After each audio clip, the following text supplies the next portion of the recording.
Ok, Ouais, ouais, c'est on bon. commence. On Bonjour peut y à aller. tous.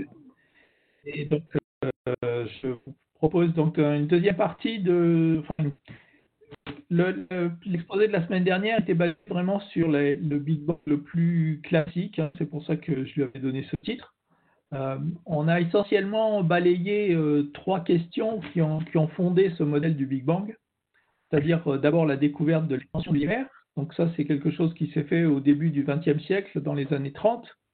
Ensuite, la question de la nucléosynthèse des éléments légers qui s'est faite un peu à la sortie de la guerre, d'une façon qui n'est pas très surprenante. Donc, 40. Et puis, Attends, le fond excusez-moi, cosmologique. excusez-moi, Alain. Excusez-moi de te couper, Alain. Je pense que tu as un petit problème peut-être de débit. Il faudrait couper la caméra pour couper ta caméra parce que le son est relativement haché des fois. Excusez-moi. Hein. Il D'accord. faudrait juste couper peut-être la vidéo. La caméra, pardon.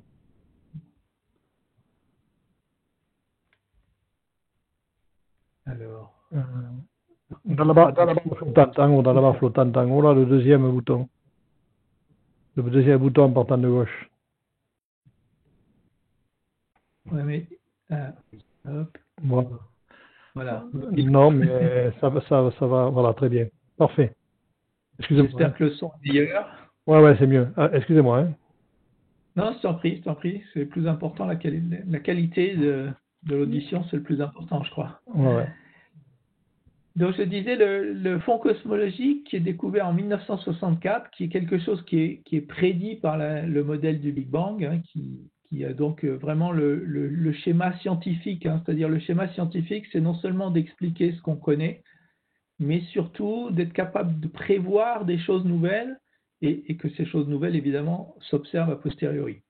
Donc, c'est là la démarche de la validation scientifique, ce qu'un philosophe comme Karl Popper a formalisé un petit peu en expliquant qu'en science, la force de la méthode scientifique, c'est le caractère falsifiable des éléments énoncés. Donc tout ce que je vous ai exposé était basé sur la physique qu'on connaît, je dirais, depuis le début du XXe siècle, hein. À la fois les lois de la gravitation, la nucléosynthèse, c'est quelque chose qui s'est construit dans les années 50, le caractère spectre de corps noir qu'on a vu, c'est quelque chose qui est basé sur la physique aussi des années 20 à 30, qui a été bien compris, qui a été un élément très important de la construction de la physique moderne. Mais j'ai aussi évoqué, surtout avec les discussions qu'on a eues, des points qui vont être un petit peu plus litigieux. Vous avez vu qu'on avait vu que l'expansion de l'univers, elle est contrôlée essentiellement par la densité de l'univers, c'est-à-dire la quantité de matière qu'il y a, qui va contrôler son taux d'expansion et sa géométrie. Et puis je vous ai expliqué que euh, la quantité de matière totale qu'on avait mesurée actuellement, c'est 30% d'une grandeur de référence qui s'appelle la densité critique. Et ce 30% de densité critique, c'est un chiffre que certains avaient remarqué, on l'a souligné, est nettement supérieur à la quantité de matière baryonique qu'on déduit de la nucléosynthèse primordiale. Il y a un deuxième point très, très perturbant pour les physiciens des particules qui va apparaître dans les années 60-70. C'est l'observation d'un fait très simple, hein, c'est que l'univers il est fait d'une seule sorte de matière. Vous savez que dans les accélérateurs de particules, quand on produit des collisions, on produit ce qu'on appelle la matière, les particules qu'on connaît comme l'électron, les quarks, éventuellement le proton. Enfin, le proton est une particule composée, donc en fait, elle est composée de quarks. Et on produit tout aussi facilement les antiparticules de ces particules associées. On va produire des antiélectrons qu'on appelle des positrons, des antiquarks. Chaque fois qu'on fait des collisions, s'il y a suffisamment d'énergie, on va dire qu'il y a à peu près de matière que d'antimatière de particules. La nature semble être complètement symétrique entre les particules et les antiparticules. Et pourtant, au moins au niveau des expériences d'accélérateurs et des théories des particules. Or, lui est constitué d'une composante, ce qu'on appelle par définition. Donc pourquoi est-ce que à peu près, parce que, en fait, C'est quand vous haché. projetez, c'est toujours... Il y a un petit problème de sol, là, excusez-nous. Alors, Peut-être si on coupe nos caméras, ça ira mieux ou c'est pareil? non, c'est le débit de Alain qui est taché. Bon, voilà. Oh, pourtant, mes filles regardent des vidéos, pas de problème. Ah, Faut que je vérifie qu'elles ne sont pas en train de regarder des vidéos. Par contre, ça peut être une ah non, mais c'est bon, difficulté. Non, c'est bon, là, continue. Excusez-nous, on te coupe, mais... Non, mais il n'y a pas de souci. Hein. Donc, je disais, dans le ciel, en fait, les objets qu'on voit sont essentiellement constitués de la même matière que nous. Et il n'y a pas de trace d'antimatière. Et ça, on le sait de la façon suivante, c'est que quand matière et antimatière se rencontrent quelque part, elles s'annihilent mutuellement et produisent des flashs d'énergie énormes, selon la formule d'Einstein, hein, E égale mc carré. Donc, si vous avez 1 gramme de matière et 1 gramme d'antimatière et que vous les mettez ensemble, vous obtenez 2 grammes d'énergie. Et 2 grammes, c'est des choses tout à fait faramineuses. Hein. Donc, dès qu'il y a un peu de matière et d'antimatière qui se rencontrent, ça produit des choses, en particulier des rayons gamma qu'on devrait détecter et qu'on ne voit pas dans le ciel. Donc, on a des contraintes très sévères sur la quantité d'antimatière qui puisse se présenter dans l'univers actuel. Et pour l'instant, il n'y a aucun indice qui est la moindre particule d'antimatière présente quelque part. Donc, il y a une asymétrie complète dans l'univers, alors que dans la physique des particules, on observe une symétrie, j'aurais dû écrire quasi totale. Pourquoi quasi totale? Parce qu'en fait, il y a au moins, et c'est apparu dans les années 60, une certaine asymétrie qui est apparue dans la physique des particules. Donc dans les années 60, on est déjà très avancé en physique des particules, on fait des mesures de plus en plus précises et on découvre ce qu'on appelle la violation CP. Alors, je vais essayer de vous expliquer rapidement ce que c'est que cette violation CP. Hein. C'est justement le fait que les particules et les antiparticules, au moins dans certains cas, ne sont pas, et vous voyez qu'il y a des fautes d'orthographe, vous me pardonnerez, ne sont pas parfaitement symétriques. Ça a valu à leurs découvreurs, donc c'est une découverte qui a été faite en 1964, si je me souviens bien, et qui a valu le prix Nobel à leurs inventeurs en 1980. Ils ont trouvé des particules dont il existe une antiparticule. Chacune sont des particules stables qui se désintègrent, mais l'antiparticule se désintègre à une vitesse légèrement différente. Et ça permet de donner un scénario de symétrie antimatique. Et c'est ça qu'offre le physicien bien connu représentant l'origine soviétique. On n'a pas... Là, le son est très très haché, là. On n'a pas les... A priori. Je peux essayer de parler plus loin. Est-ce que tout le monde peut couper ses caméras? Ça enlèvera du bruit aussi global hein, sur la communication. Peut-être, ouais, on va essayer. Allez-y, c'est bon. Je vais lancer une petite application de test pour vérifier que ce n'est pas de problème. C'est pas normal, ça fait un débit qui se hache. Donc, cette violation de la symétrie, c'est une propriété qui était découverte dans le monde des particules sur un cas que je vais synthétiser de façon simple. Hein. Vous imaginez que vous avez une particule et une antiparticule et que l'antiparticule se désintègre un petit peu plus vite que la particule. Donc, je pars d'une situation symétrique où j'ai 100 particules et 100 antiparticules. Il y en a exactement autant l'une que l'autre. Et l'antiparticule se désintègre un peu plus vite. Donc, si j'attends, il y a 50 particules qui restent. On a dit l'antiparticule se désintègre un peu plus vite. Donc, il y en a moins que 50, il y en a, mettons, 40. Et là, j'ai une asymétrie entre matière et antimatière. Mais évidemment, cette asymétrie, elle est provisoire parce que si on attend suffisamment longtemps, tout le monde s'est désintégré. On repart dans les produits de désintégration avec les mêmes quantités. Hein. Donc, Sakharov a imaginé ce mécanisme à la base d'une création de symétrie et il a des règles possibles pour produire, à partir d'une situation symétrique, un état final symétrique entre matière et antimatière. Alors, il faut particules qui se désintègrent déjà. Deuxièmement, il faut qu'elles se désintègrent en ne conservant pas le nombre de baryons. Alors, ce que je suis en train de dire doit vous sonner un peu bizarre, mais on peut juste comprendre que si les choses se conservent, et comme dans la désintégration, les produits de désintégration ont les mêmes propriétés que les produits initiaux, et on n'aura pas créé d'asymétrie. Donc, il faut aussi qu'on change quelque chose dans la désintégration, que ça produise une violation du nombre baryonique pour qu'on crée, à partir d'une situation symétrique, une situation asymétrique.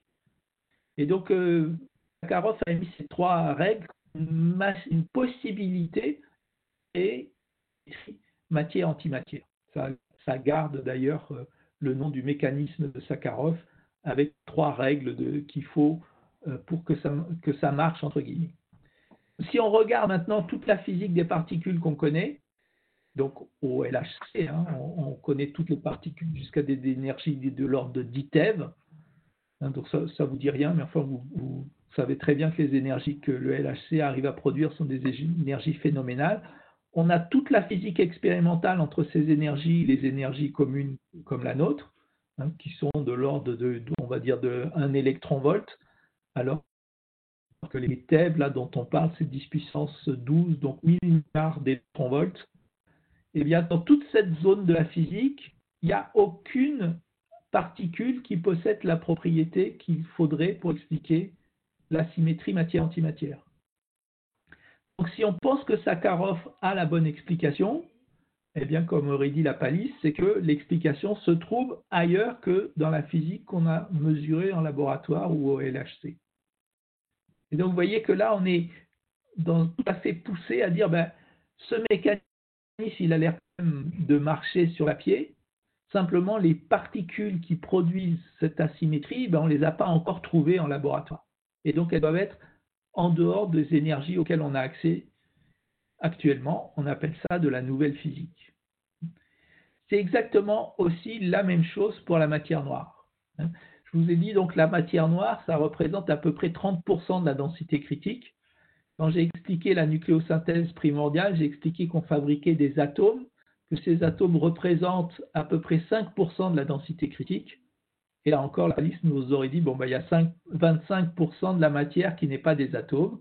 Alors c'est tout à fait la conclusion à laquelle on arrive. Simplement, dans la nature, dans les particules qu'on connaît au laboratoire, il n'y a rien qui soit stable et qui ne soit pas des atomes. Donc ces 25%, ça doit être une particule stable, et c'est quelque chose qu'on ne connaît pas encore au laboratoire. Et donc, on met un grand mot savant, on appelle ça de la matière non baryonique, qui est un mot savant pour dire que ce n'est pas des atomes, et surtout qui est un mot savant pour cacher notre ignorance, parce qu'on a, en dehors de ça, à peu près aucune information sur ce que c'est réellement cette matière non baryonique. Mais la seule certitude, c'est qu'elle n'est pas dans la physique qu'on connaît, et donc elle doit venir d'une physique qui est au-delà, donc sans doute des énergies plus hautes. Et donc, vous voyez, ce Big Bang classique, il marche très très bien, et en même temps, il pose des nouvelles questions. Pourquoi est-ce qu'il y a une asymétrie entre matière et antimatière? Donc, on a un mécanisme qui a été proposé par Sakharov, mais on n'a pas la vision de particules qui pourraient satisfaire aux conditions que Sakharov a énoncées. On a, j'ai envie de dire, sous les yeux, ce qui est légèrement exagéré, puisque la matière noire, par définition, on ne la voit pas, mais on a des évidences de présence d'une grande quantité de matière dont on ne sait pas ce qu'elle est, et dont on sait qu'elle n'est pas faite d'atomes. Et puis, pour faire des structures, il a fallu qu'il y ait des petites variations de la densité de l'univers, que l'univers ne soit pas rigoureusement uniforme, même s'il l'était énormément. Et donc, on peut mettre des variations de la densité dans les conditions initiales, mais il faudrait quand même avoir une explication de l'origine de ces fluctuations. Et donc, en fait, on se rend compte qu'il faut essayer d'expliquer un certain nombre de conditions initiales qui ont été fabriquées ou qui étaient déjà présentes dans l'univers très primordial à des énergies qui sont plus élevées que celles qu'on arrive à atteindre au LHC. Alors pour vous fixer un petit peu les ordres de grandeur, le LHC, ça atteint donc des énergies de 10 TeV, c'est ce que j'ai dit. Et ça veut dire qu'on peut remonter dans l'histoire de l'univers jusqu'à des instants qui sont de l'ordre de 10-13 secondes. Donc c'est un 10 millième de milliardième de seconde.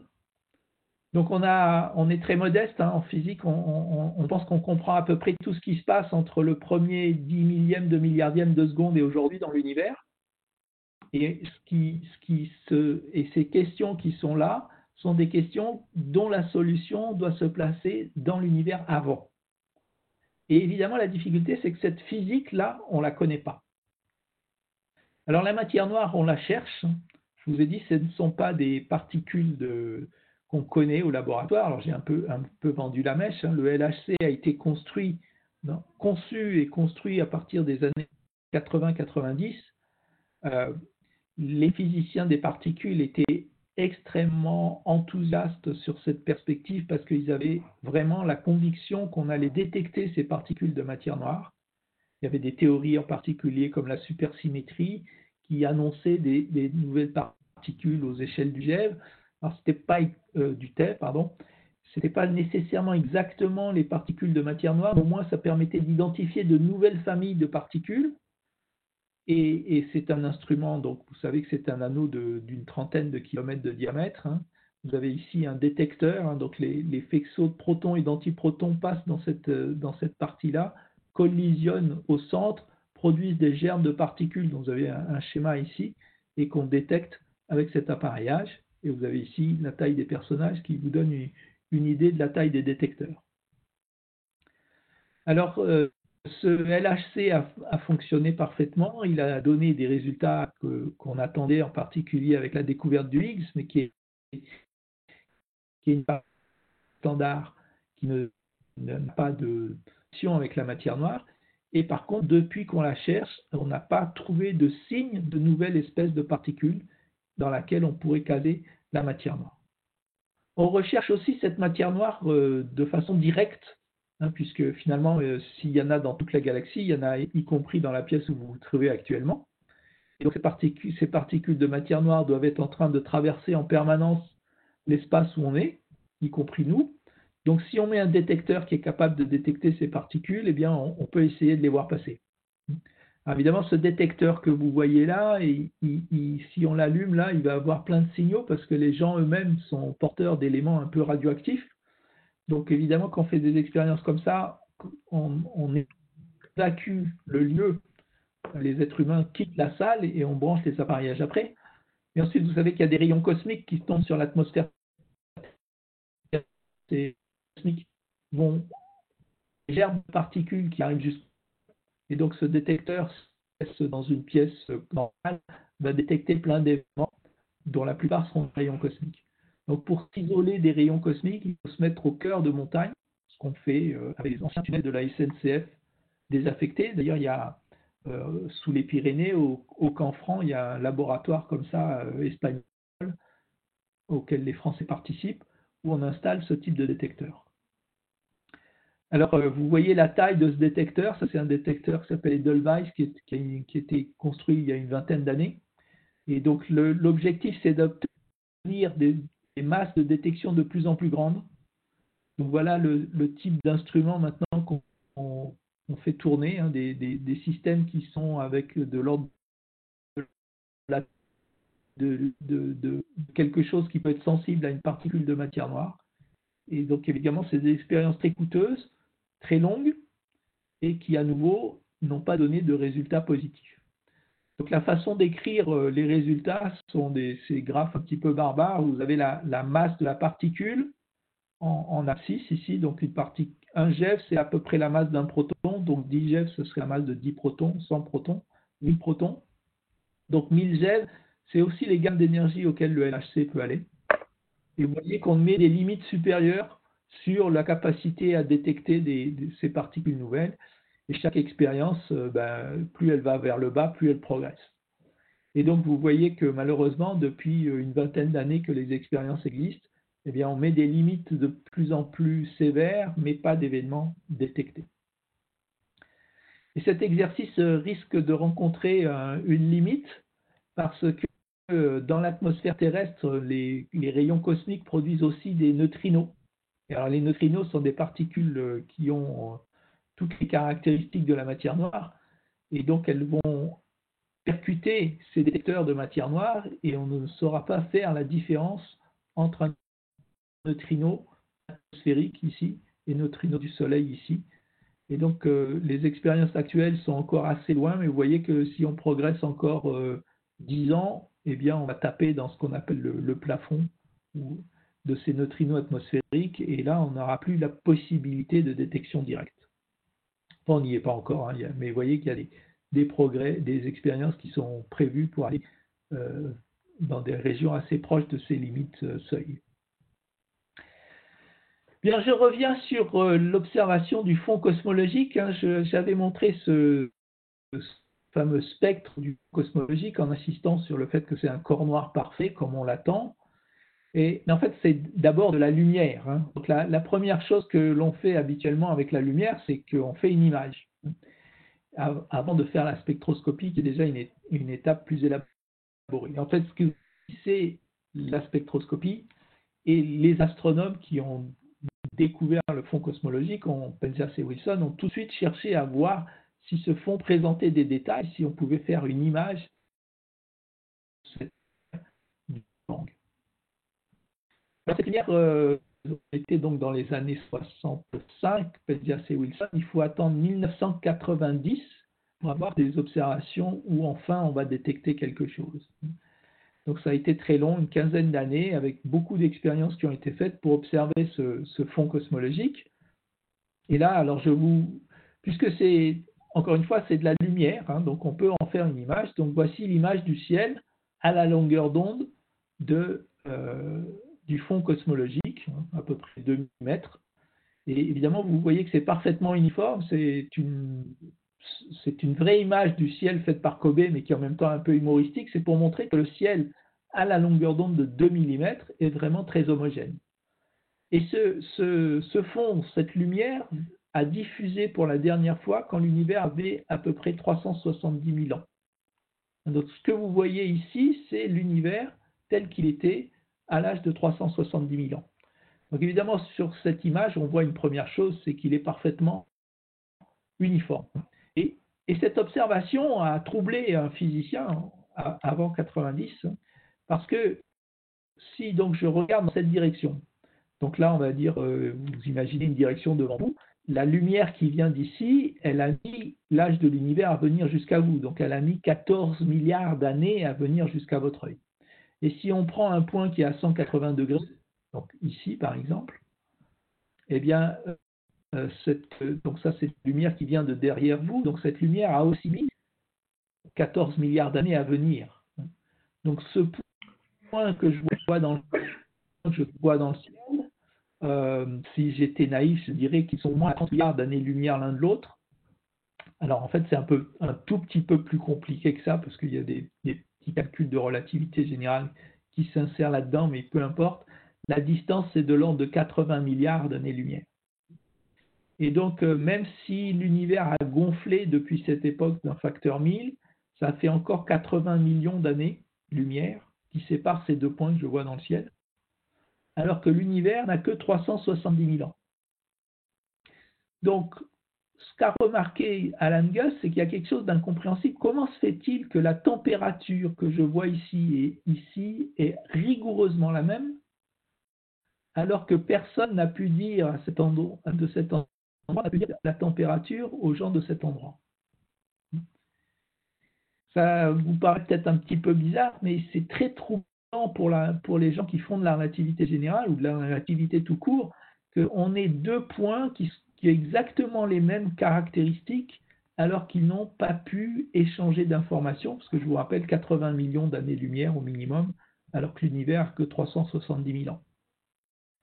Donc là, il y a un vrai mystère qu'on appelle le problème de l'horizon, qui a été en fait formulé par Alan Guss et qui vient en fait d'une remarque qui est, je trouve, tout à fait intéressante, hein, puisque l'univers a un âge fini. Eh bien, tout ce qu'on peut voir à un temps donné, c'est la région de l'espace pour lequel la lumière a mis moins de l'âge de l'univers à venir jusqu'à nous. Là encore, j'ai l'impression de faire une lapalissade. Mais ça veut dire donc que la zone de l'univers que vous pouvez observer, elle est finie du fait que l'âge de l'univers est fini. Et Alan Guss a dit, mais là, il y a un vrai problème parce que moi, je vois des régions qui sont complètement indépendantes dans le ciel avec ce fond cosmologique et qui ont pourtant exactement les mêmes caractéristiques. Ce n'est pas logique. Si les choses ont les mêmes caractéristiques, c'est qu'on les a réglées à l'avance et qu'on les a éventuellement séparées.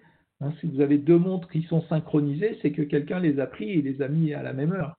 Si quelqu'un fabrique une montre d'un côté et quelqu'un en fabrique une autre et qu'ils n'échangent pas d'informations et qu'ils n'ont eux-mêmes aucune référence d'horaire, c'est impossible qu'elles marquent la même heure. Donc Alan Guss a proposé qu'il a d'abord eu peut-être le plus important, l'idée de dire qu'il y a un problème ici qui est un problème fondamental. Parce que finalement, cette constatation, elle était à la portée de tout le monde. D'ailleurs, je cite cet exemple aux étudiants, il y a David Weinberg, Steven Weinberg, qui est un physicien qui a eu un prix Nobel de physique des particules, qui est un des meilleurs physiciens théoriciens de la planète actuellement, qui a écrit un livre de cosmologie, qui a fait plusieurs articles de cosmologie et qui dit on va calculer la taille de l'horizon quand l'univers a 370 000 ans. Et donc, sur cette taille plus grande que l'horizon, on va trouver les fluctuations primordiales qui n'ont pas été dérangées par la physique sale. Ce qui est tout à fait vrai, mais Alan Guss a fait cette remarque que d'accord, on va trouver ces fluctuations qui sont là, mais alors comment se fait-il qu'il y a des fluctuations qui sont là ? C'est illogique de dire qu'il existe des choses qui n'ont pas pu avoir de connexion causale. Et donc, il a proposé que une solution à ce problème, qui est ce qu'il a appelé l'inflation. Inflation vient d'inflate, qui veut dire gonfler en anglais, et qui consiste à dire dans l'univers très primordial, l'univers s'est dilaté beaucoup plus vite qu'aujourd'hui, d'une façon exponentielle, et à ce moment-là, vous prenez une toute petite région de l'espace, toute petite, et vous la dilatez de façon phénoménale pendant un temps très court. Et à ce moment-là, toutes ces régions qui sont très éloignées les unes des autres viennent en fait d'une seule et même petite région initiale. Mais il faut agrandir les choses d'un facteur énorme, de l'ordre de 10 puissance 20. C'est possible avec ce mécanisme qui a été inventé par Alan Guss d'inflation, pendant lequel dominé par une forme d'énergie qui va le dilater de façon gigantesque pour permettre d'atteindre la dilatation qui rend compréhensible tout ce qu'on voit dans le ciel. Et comme la physique, encore une fois, qu'on connaissait aux énergies accessibles, ne pouvait pas expliquer cette phase d'inflation, il a supposé que cette phase d'inflation se produisait à des énergies de 10 puissance 15 GeV, qui étaient les énergies auxquelles les physiciens des particules de l'époque pensaient que la physique s'unifiait. Si vous avez entendu parler des théories d'unification en physique, c'était à ce type d'énergie auquel on pensait. Et donc il a imaginé que c'est à ces énergies-là que se passait cette phase d'inflation, ce qui veut dire que l'univers était âgé d'à peu près 10-33 secondes. Donc ça, c'est un temps extraordinairement court, tout à fait inimaginable. Tout à l'heure, je parlais du premier 10 millième de milliardième de seconde. Là, on est à, je vous laisse faire, c'est le milliardième de milliardième de milliardième de millionième de seconde. Et imaginez que l'univers subisse une dilatation d'un facteur 10 puissance 20 en une fraction de ce temps, c'était regardé comme un délire de théoriciens qui avaient peut-être un peu fumé la moquette. Et eh bien, ce qui est extraordinaire, c'est que cette théorie de l'inflation, elle va conduire à un certain nombre de conséquences. Et donc, elle est une bonne théorie scientifique au sens que cette théorie implique un certain nombre de choses. La première chose on peut bien comprendre d'ailleurs, c'est que l'univers est forcément plus vous dis, je prends un élément, donc imaginez un petit ballon, et puis d'un seul coup, je monte de façon devient tellement grand que en fait, ce que je vais voir, c'est la surface plane d'un ballon, parce que son rayon est tellement gigantesque que je ne me rends plus compte que je suis sur une surface courbe, tellement les choses ont été dilatées. Et donc, la première prédiction de cette théorie, c'est que l'univers doit être avec une géométrie quasiment plane ou qu'on ne peut pas distinguer d'une géométrie plane. La deuxième conséquence qui en découle, à travers la relativité générale, c'est que la densité de l'univers, puisque Einstein nous explique que la géométrie est liée au contenu en matière, donc la géométrie détermine la densité et inversement, donc la densité de l'univers doit être la densité critique. Et puis, dernière chose, il explique que quand cette phase d'inflation s'arrête, il se passe ce qu'on appelle une transition de phase. Qu'est-ce que c'est qu'une transition de phase? Un cas que vous connaissez, c'est par exemple quand vous prenez de l'eau et que vous la mettez au congélateur pour qu'elle gèle. Eh bien, si vous faisiez l'expérience, vous allez me croire sur parole, vous prenez un bac d'eau qui est parfaitement régulier, vous le mettez au congélateur, il gèle, il vous fait une bonne glace, et cette glace, elle n'est pas rigoureusement homogène comme l'était votre bac d'eau. Parce que la glace a une structure cristalline qui a des directions, et ces directions ne sont pas les mêmes d'un bout à l'autre de votre bac, et du coup, quand ça se raccorde, il y a des petits défauts, et donc votre glace n'a pas l'aspect parfait de votre eau cristalline initiale. Quand il y a une transition de phase, il se produit ce qu'on appelle des défauts, des fluctuations. Et donc, ce qu'a imaginé Alan Guss, c'est qu'au cours de la fin de l'inflation, il y a des fluctuations qui apparaissent, et il a su les calculer, et du coup, elles ont des caractéristiques très particulières, ces fluctuations, et ce qui fait que on a l'ensemble des prédictions du modèle d'inflation, c'est-à-dire la géométrie de l'espace, la densité et les caractéristiques des fluctuations qui vont former les structures. On est en 1980. Pour observer ces fluctuations, il faut observer le fond cosmologique, puisque c'est lui qui nous donne la photo de l'univers. Donc, d'une certaine façon, la théorie de l'inflation prédit la forme précise de ce qu'on doit voir dans les fluctuations de ce fond cosmologique. Malheureusement, on mettra du temps à découvrir ces fluctuations. C'est Kobe qui va être le premier à donner des détails dans ce fond cosmologique, mais il faut attendre, vous voyez, 10 ans après, 1990. Ici, c'est toujours l'image du ciel dans le domaine millimétrique dont je vous parlais tout à l'heure, mais avec un contraste de densité qui est de l'ordre de 1000. Donc, on a pris la même image, on a juste augmenté le contraste d'un facteur 1000. Et donc ici, on commence à avoir des structures qui apparaissent. On voit ici des choses qui sont tout simplement notre galaxie, qui contient des poussières. Ces poussières émettent aussi du rayonnement millimétrique et donc viennent un peu polluer notre signal cosmologique. Et puis là, on voit ce qu'on appelle une composante dipolaire, qui est en fait due à notre mouvement. Nous ne sommes pas immobiles par rapport à ce fond cosmologique. Et donc, il y a un effet Doppler, exactement comme pour les galaxies. Et pour votre voiture, quand vous vous faites flasher par un radar, c'est la vitesse qui produit un changement sur les longueurs d'onde. Et donc ici, on voit un effet du fait qu'on bouge par rapport au fond cosmologique. Et donc ça produit un changement de fréquence selon la direction. Et puis si on regarde avec un contraste de densité encore plus fort, ce que Kobe a permis, on voit les premiers détails sur la carte.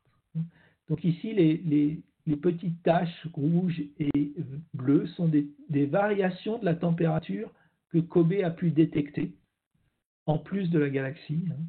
Donc on sait que ces taches sont vraiment des taches du fond cosmologique et non pas dues à des poussières, parce que les poussières n'ont pas la même caractéristique en fonction de la longueur d'onde ou de la couleur, si vous voulez. Et donc on a bien pu vérifier sur Kobe que ce sont des variations de température du fond cosmologique, mais à hauteur de 1 sur 100 000. Donc la variation de température entre deux points de couleur, ici c'est typiquement la 5e décimale. Donc c'est des très très petites différences, mais ce sont ces variations qui vont être les germes, qui sont les germes des structures qu'on va trouver aujourd'hui. Alors cette image, évidemment, elle nous fascine. Vous voyez qu'on ne voit pas beaucoup de détails là, hein. Là, on voit la composante dipolaire, on voit des grosses taches de différentes tailles, mais enfin, c'est pas extrêmement fin comme image. Et c'est pas très fin parce que le télescope qui était à bord de Kobe n'avait pas une très bonne résolution. Donc, il ne permettait pas de voir des détails plus fins que ce que vous voyez sur cette image.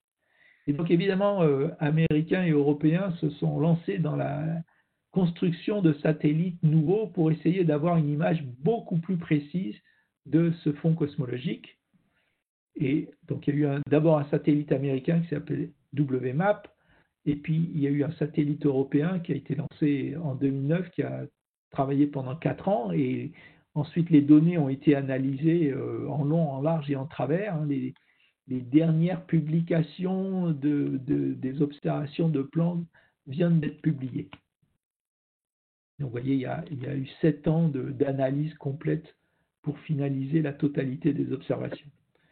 La chose qui nous intéresse le plus, c'est ça. C'est l'image complète du ciel vue par Planck. Donc, vous avez annoncé que la résolution serait meilleure. Hein. Tout ce que vous voyez là, ce sont des détails des structures de l'univers quand il avait 370 000 ans. Donc, vous avez sous les yeux la carte de l'univers à l'âge de 370 000 ans. On retrouve évidemment les structures qu'on voyait dans la carte de Kobe, mais avec une netteté très, très améliorée. Et du coup, maintenant, tout ce que vous voyez là, c'est réel. C'est dans la carte de Kobe que je vais vous montrer. En fait, quand vous avez une fluctuation comme ça, il y avait une chance sur 2 pour que ce soit du bruit. Ça pouvait être un signal, mais une fois sur 2, c'était du bruit. Donc, c'est que de façon statistique qu'on avait pu se convaincre qu'il y avait un signal ici. Tandis que dans la carte de Planck, même les détails les plus fins que votre œil détecte, eh bien, c'est purement du signal. Le bruit est très faible. Alors, on a une carte magnifique, on est très content, mais évidemment, on ne sait pas, enfin, ça ne nous permet pas de formuler des choses directement, la carte. Donc, on fait ce qu'on appelle une analyse en polynôme de Legendre pour mettre une mesure quantifiée de ce que vous voyez. Ce que vous voyez essentiellement, c'est des variations de la densité, de la température en fonction de l'échelle. Là, je suis en train de faire des très grands angles avec ma souris, et puis on peut aller descendre à des échelles plus petites, et puis des échelles encore plus petites. Et votre œil capte, comme si c'était un tableau impressionniste, un petit peu, là, il y a une espèce de touche de base, une échelle de base, c'est l'échelle sur laquelle les fluctuations sont les plus fortes. Et donc ça, on le mesure de façon quantifiée, enfin on met des nombres sur cette mesure de la variation de la densité en fonction de la taille. Donc je vous avais montré des grandes échelles en vous disant on voit des variations, puis il y a une échelle que l'œil détecte plus nettement, là, comme ce tableau impressionniste, c'est cette échelle-là. Et puis en fait, quand on fait l'analyse mathématique de la carte, hein, on voit des détails encore plus fins que je crois à l'œil, on ne voit pas vraiment. Donc de façon très simple, cette courbe mesure la quantité de variations que l'on voyait sur la carte en fonction de l'échelle angulaire. Et vous voyez, c'est ça, là, les mesures, les points de mesure sont les points rouges, et vous avez les barres d'erreur. Et vous voyez que très vite, on ne voit plus les barres d'erreur tellement les mesures sont de bonne qualité. Et superposé, vous voyez un modèle cosmologique prévu par l'inflation. Et donc là, vous sentez que les physiciens s'enthousiasment, hein, parce que quand on a des données aussi précises et qu'on a un modèle théorique qui passe exactement dans les points d'observation, on pense qu'on a vraiment compris ce dont on parle. Donc déjà depuis les années 90, on va dire, 95, les cosmologistes ont acquis cette conviction que les mesures des fluctuations du fond cosmologique sont un outil extrêmement précieux. Et en fait, ce qui se passe, c'est qu'on met des petites variations de densité dans l'univers très primordial, quand il est à quelques secondes, quelques 10-35 secondes, comme vous voulez. Sous l'effet de la gravitation, ces objets grossissent au cours du temps. Mais comme il y a des photons, ils subissent aussi une force de pression des photons. Et donc il y a un système un petit peu compliqué qui se met en œuvre avec des forces gravitationnelles d'un côté, de la résistance de l'autre. Et cette combinaison de forces vous fait ces choses un peu bizarroïdes là, qui qui varie d'une échelle à l'autre. Donc la physique de tout ça est bien contrôlée, et donc on retrouve exactement les comportements qu'on arrive à calculer de façon théorique sur cette courbe, et donc on est vraiment très convaincu qu'on comprend finement ce qui se passe. Et donc on peut déduire des tas d'informations sur l'univers dans son ensemble. La première chose, c'est que comme on voit cette image à travers tout l'espace, eh bien, évidemment, cette image est sensible à la courbure de l'espace. Et essentiellement, un espace courbe, ça agit comme une loupe, soit une loupe grossissante, soit une loupe dégrossissante. Et donc, en mesurant les échelles caractéristiques qu'on trouve dans le fond cosmologique, eh bien, on va pouvoir mesurer la courbure de l'espace. Et c'est ce qu'on a fait. Et la première grande découverte du fond cosmologique, c'est que l'univers a une géométrie à peu près plane. Alors, j'avais déjà un peu évoqué cette question. La courbure de l'espace telle qu'on la mesure avec le fond cosmologique est plane. Donc, si vous avez bien suivi mes cours de relativité générale, vous avez compris que ça veut dire que la densité de l'univers est égale à la densité critique. Et donc, vous avez été choqué puisque je vous ai dit que la matière noire représente le tiers de la densité critique. Donc, ce fond cosmologique nous dit que la densité de l'univers a une certaine valeur. Ce qu'on mesure sous forme de matière noire ne correspond pas à cette valeur. Et j'ai donné la réponse la dernière fois. Ce qui reste, c'est la composante du vide, ce que Einstein avait appelé la constante cosmologique, et donc qu'on a pu mesurer. Alors là, je vous renvoie à l'exposé de la semaine dernière. Ceux qui n'étaient pas là, évidemment, vont avoir un résumé extrêmement bref. Donc, en mesurant le diagramme de Hubble des supernovas distantes, on a pu mettre en évidence qu'il y a une composante au niveau de l'univers qui produit une force répulsive qu'on appelle la constante cosmologique ou l'énergie noire. Et donc ça, c'est la conclusion peut-être la plus surprenante de toute la cosmologie moderne, c'est que la gravitation à l'échelle de l'univers agit comme une force répulsive, et la quantité d'énergie que représente cette constante cosmologique complète la matière noire pour avoir au total la densité critique.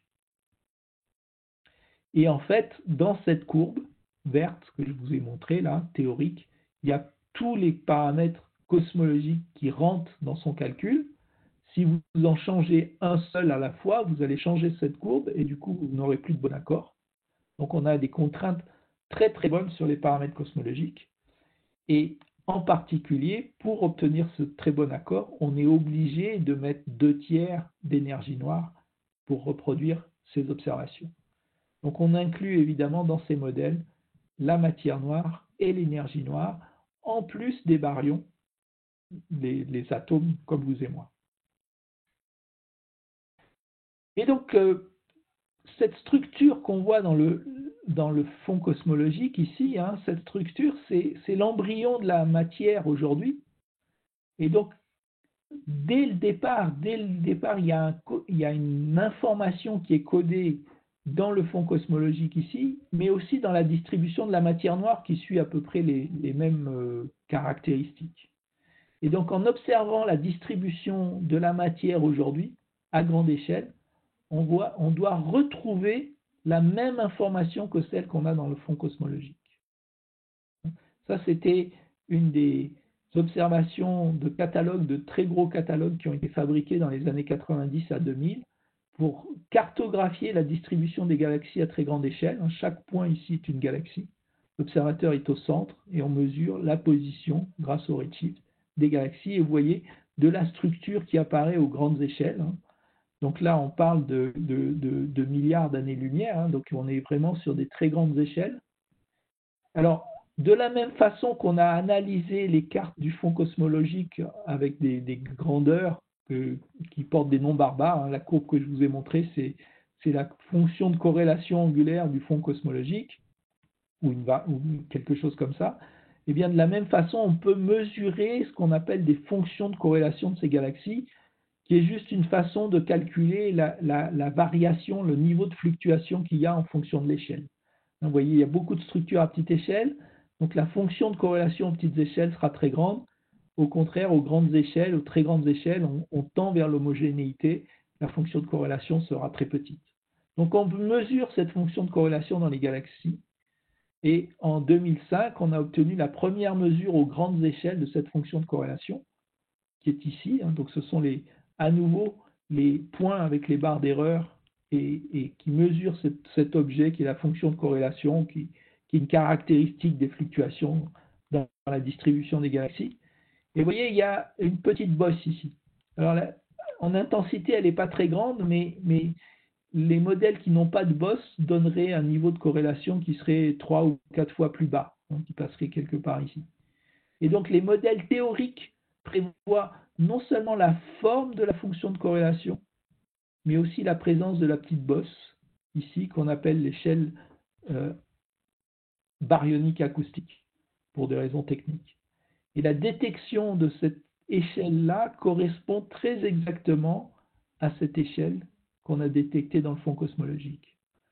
Donc, vous voyez, on a un cadre théorique qui vous permet d'interpréter les structures qu'on voit dans le fond cosmologique à un redshift de 1000, donc quand l'univers a 370 000 ans, et qui vous donne aussi la structure que doivent avoir les galaxies aujourd'hui, sans aucun ajustement. C'est-à-dire qu'une fois que vous représentez bien ce que vous voyez dans le fond cosmologique, eh bien, je triche un peu, il y a un petit facteur quelque part, mais il n'y a vraiment qu'un seul nombre, vous prédisez la courbe théorique qui est ici, et c'est en parfait accord avec les observations.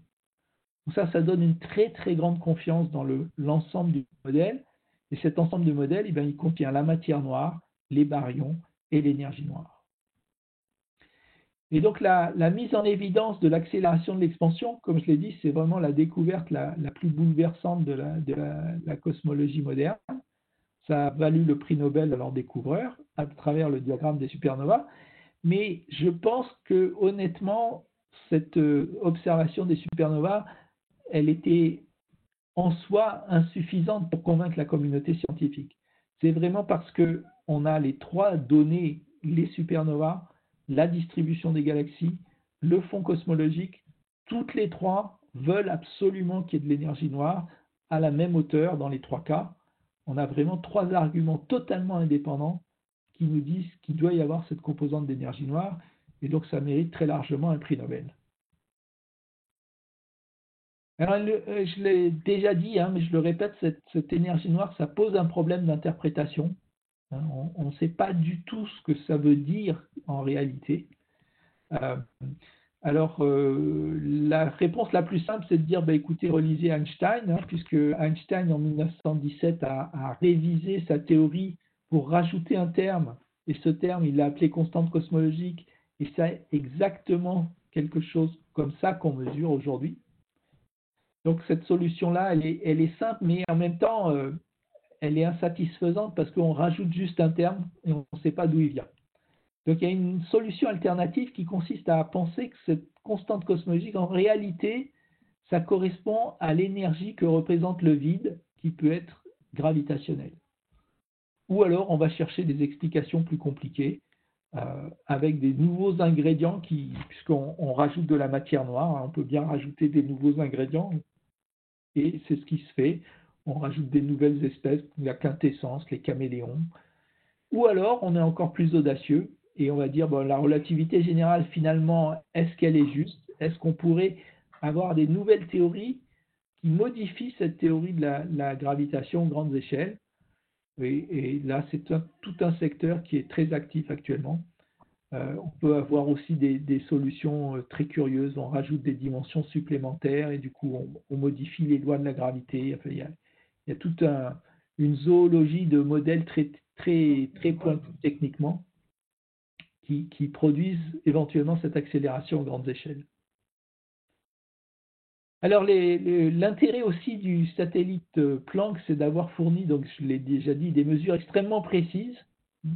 Donc, on mesure la courbure de l'espace, mais on mesure en fait tous les paramètres cosmologiques. Le paramètre le plus basique, la constante de Hubble, eh bien, vous avez ici, alors notez bien les chiffres, puisqu'on vous a dit qu'il y aura une interrogation bientôt, 67,66 plus ou moins 0,4. Donc, ça fait une précision meilleure que le pourcent sur la constante de Hubble. Et les autres paramètres cosmologiques sont pour l'essentiel mesurés avec une précision similaire. De façon anecdotique et un peu par hasard, l'âge de l'univers est lui-même extrêmement bien contraint. Vous voyez, c'est 13 milliards, 787 millions, plus ou moins 20 millions d'années. Donc on prétend que le modèle est tellement contraint que l'âge de l'univers est connu à 20 millions d'années près. Alors attention, c'est l'âge de ce modèle qui représente. Si vous prenez un autre modèle, vous pouvez essayer de changer un peu l'âge de l'univers. C'est pas une relation univoque. Mais voilà, la situation actuelle, c'est que l'ensemble des caractéristiques de l'univers sont vraiment très très bien connues. L'ensemble des caractéristiques, à l'exception d'une, c'est quel est exactement le comportement de l'énergie noire. C'est ce paramètre W0 qui est ici. Vous voyez que si vous arrivez à lire, il a une très grosse barre d'erreur. C'est-à-dire que le satellite Planck qui voit l'univers à z égale 1000, donc il a les caractéristiques très précises de tout ce qui se passe à z égale 1000, donc quand l'univers a 370 000 ans, mais il n'a pas beaucoup d'informations sur ce qui se passe après. Donc par exemple l'énergie noire, on a un effet intégré de l'énergie noire parce qu'elle modifie l'histoire de l'expansion, mais le détail de la façon dont l'expansion est modifiée n'impacte pas l'univers à z égale 1000 et donc n'impacte pas les mesures de Planck. Donc pour mieux caractériser cette énergie noire, il faut autre chose. C'est ce qu'on fait ici par exemple dans ce tableau où on a rassemblé toutes les données de la cosmologie, les données sur les galaxies, les données sur les supernovas, pour avoir une contrainte très, très bien meilleure sur les caractéristiques de l'énergie noire. Mais on est encore à 10% d'incertitude, donc c'est nettement moins bien que les choses qui sont là, qui sont plutôt en dessous du pourcent. Donc ça, c'était pour signaler les paramètres qui sont bien connus et le paramètre qui, lui, est mal connu sur l'énergie noire.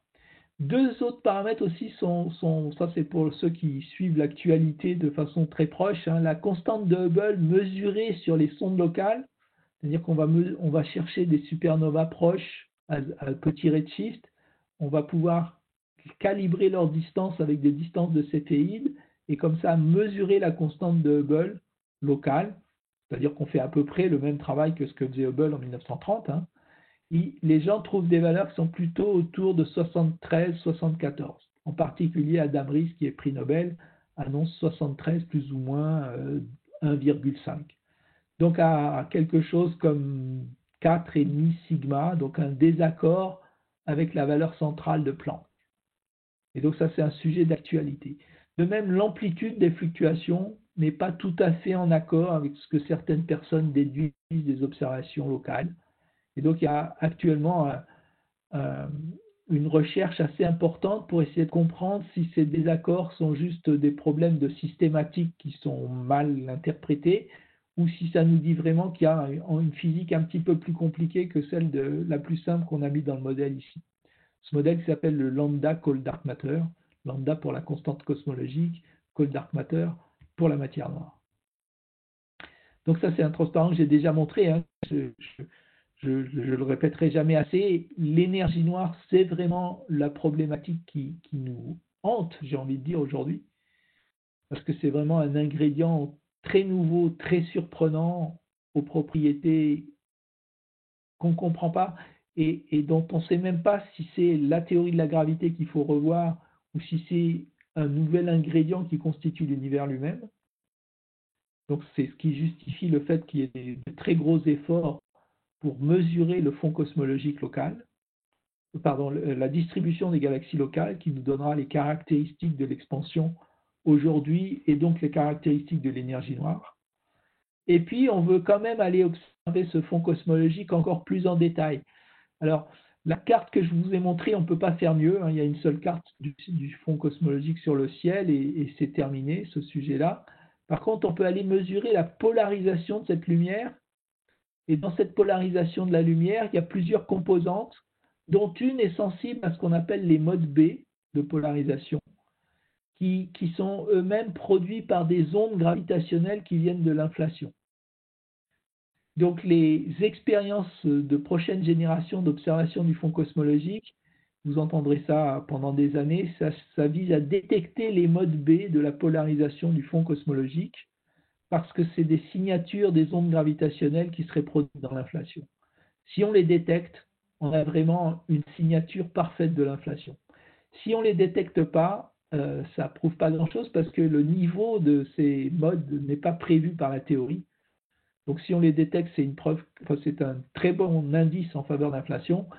Si on ne les détecte pas, ce n'est pas une invalidation de la théorie. Voilà, je reviens à un transparent de conclusion que j'avais déjà mis la dernière fois. Hein. Je vais vous montrer que dans ces deux exposés, à la fois que la physique moderne s'est basée sur les interrogations de la cosmologie, hein, quand on parle de Copernic, de Bruno, de Galilée, et même d'une certaine façon de Newton, hein, il se pose quand même la question de la structure de l'univers dans son ensemble. Donc c'est d'abord une question de cosmologie. Et aujourd'hui encore, la cosmologie apporte des ingrédients tout à fait surprenants à la physique fondamentale, que ce soit la matière noire, avec la nécessité de faire appel à ce qu'on appelle cette nouvelle physique, ou que ce soit sur l'énergie noire. Voilà, j'ai fini mon exposé, et puis je vais vous inviter à la séance de questions, comme la dernière fois. Oui, il y a pas mal de questions d'ailleurs. Alors, je ne sais pas qui veut prendre la parole en premier. Il y avait Alain qui a posé une question. Bon, j'en ai plusieurs aussi. Vas-y, Christiane, si tu veux. L'inflation n'est-elle pas une dilatation de l'univers de façon rayonnante à partir du point où a eu lieu le Big Bang? Parce que si elle a été très très rapide, elle ne pouvait quand même pas dépasser la vitesse de la lumière. Alors, d'abord le Big Bang, l'inflation, etc., tout ça se passe partout en même temps. Il n'y a pas un centre de l'espace à partir duquel les choses se propagent, c'est partout en même temps. Et par contre, de façon assez surprenante, je crois qu'on avait déjà discuté la dernière fois du fait que l'expansion de l'univers, c'est un phénomène de dilatation de l'espace. Et donc, quand vous avez deux points sur cet espace, la vitesse de l'un par rapport à l'autre peut dépasser la vitesse de la lumière. Ça n'est pas interdit par la relativité générale, parce que cette vitesse ne permet pas de transmission d'informations. Quand c'est l'espace qui se dilate, c'est pas pareil que quand c'est une particule qui se déplace. C'est ça, exactement. Vous avez les distances. L'inflation, c'est une dilatation de l'espace. Complètement. C'est pas forcément un mouvement des particules, alors. C'est-à-dire que les particules sont entraînées par l'espace, oui, mais elles le suivent. Ah oui, ouais. Comme dans l'expansion classique. Simplement, l'inflation, c'est une version très dramatique de cette expansion. Oui. Et par rapport à l'expansion, j'ai une autre question. L'éloignement des galaxies qui s'accélère. J'ai mis si le vide n'est pas un néant, mais une sorte d'éther, comme on avait parlé la dernière fois, ne présenterait-il pas une sorte de pression qui ne serait plus compensée par la pesanteur car les galaxies sont trop loin les unes des autres, ce qui pourrait expliquer l'accélération de leur éloignement? Alors, il y a tout à fait une pression dans l'énergie noire. C'est indispensable pour qu'elle puisse avoir une gravitation répulsive. En effet, dans la théorie de Newton, ce qui fait les forces gravitationnelles, c'est vraiment les masses. Tandis que chez Einstein, c'est à la fois la masse et la pression. Et par contre, l'énergie noire doit avoir une pression négative. Donc moi, je ne sais pas ce que c'est une pression négative, donc ne me demandez pas. Comment je connais une pression tout court qui fait dilater, comme dans les étoiles, la pression radiative, par exemple. Alors une pression qu'on prend quand il y a... Ça me tout haché tout d'un coup.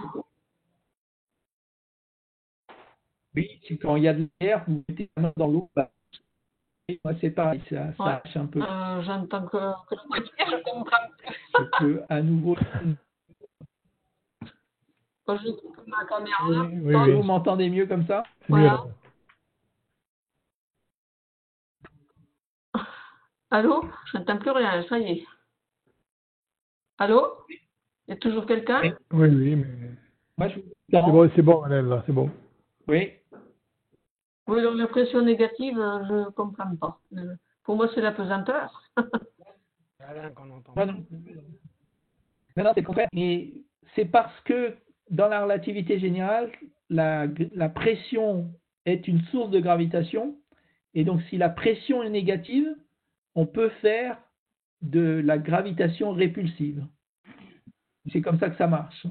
C'est-à-dire que Je n'ai pas avoir les bonnes notions parce que pour moi, la pesanteur, ça attire et la pression, ben, ça repousse, ça résiste. Pas pousser vraiment, mais ça résiste comme la pression de l'eau, la pression de l'air. C'est une résistance à l'écrasement. C'est une résistance à notre échelle comme objet physique. Hein. Donc, effectivement, quand il y a un liquide, si vous mettez la main dedans, vous savez la pression, donc l'écrasement de la pression. Et si plus vous descendez en profondeur, plus vous allez ressentir l'effet de la pression. Oui. Mais là, on est en train de parler de la gravitation. Donc, la pression a aussi une action gravitationnelle. Alors, la pression de l'eau et la pression de l'air, ça a une action gravitationnelle totalement négligeable. Hein. Mais dans des milieux où la pression est très forte, cette pression, par elle-même, a une action gravitationnelle. Et si cette pression est négative, dont je ne sais toujours pas ce que c'est, mais c'est comme ça, à ce moment-là, son action gravitationnelle à cette pression négative va être négative. Et donc, ça laisse la place pour avoir des forces gravitationnelles répulsives. Et c'est ça qui produit l'accélération. Ouais. On n'a pas d'autre mécanisme. Et donc la réticence qu'on peut avoir à ce discours, évidemment, les scientifiques l'ont eu aussi. Hein. C'est-à-dire que cette idée qu'il y a un fluide avec une pression négative qui produit une accélération, c'est-à-dire une force gravitationnelle répulsive, c'est quand même une idée auquel ils ont été très réticents, mais là, les faits sont têtus, comme dirait Lénine, je crois.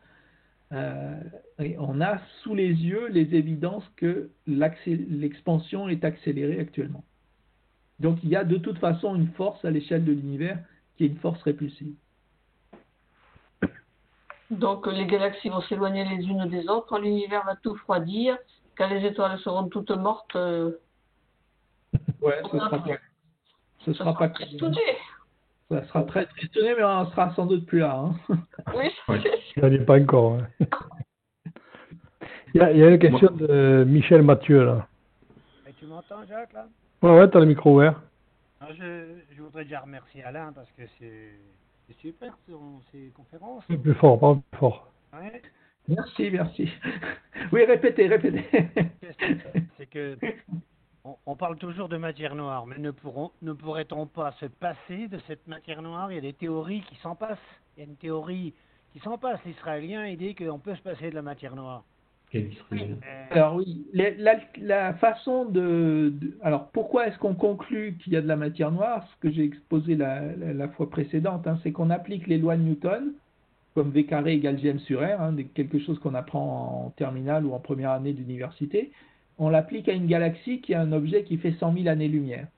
Et évidemment, on n'a jamais fait d'expérience, et on ne le fera jamais, qui teste la gravité de façon explicite sur ces échelles. Donc les lois de Newton ne s'appliquent peut-être plus sur l'échelle gravitationnelle d'une galaxie. Je suis d'accord. C'est ça l'alternative, c'est de dire on va modifier les lois de la gravitation et on va s'arranger pour que la dynamique de la nouvelle gravité modifiée permette la rotation qu'on mesure sans introduire de matière noire. Oui, parce que Einstein a retiré sa constante cosmologique, nous on la rajoute. Oui, mais on la rajoute parce que les observations nous disent qu'il y en a. C'est la chose la plus simple. Hein. Après le bestiaire des théories actuelles sur l'énergie noire, voire la matière noire, c'est impressionnant. Hein. Je ne parle pas de l'énergie, hein, je parle que de la matière noire. Non, mais la constante cosmologique, c'est l'énergie noire. Donc on est... Tout à fait, oui, mais l'énergie, Bon, ben merci. Alors, j'ai une question là, concernant la durée de l'inflation qui est de l'ordre de 10-33 secondes, c'est ça? Oui, dans le modèle, ça c'est ça. Après, Oui. ça dépend de l'époque où on peut la faire Oui. plus longue, plus petite. Ma question est simple. Est-ce qu'on a une idée de l'écoulement du temps? C'est-à-dire, est-ce que l'écoulement du temps tel qu'on le connaît aujourd'hui, c'est quelque chose qui est stable, quelque chose qui est immuable? Ou est-ce que quelque part, le temps était différent, s'écoulait différemment à cette époque-là, à ce moment-là?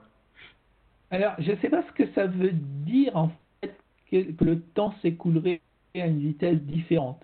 La définition du temps, en fait, Einstein avait l'habitude de vouloir faire des expériences de pensée. Donc, est-ce que vous auriez une expérience de pensée imaginaire qui puisse vous permettre de voir que le temps ne s'écoule pas de la même vitesse?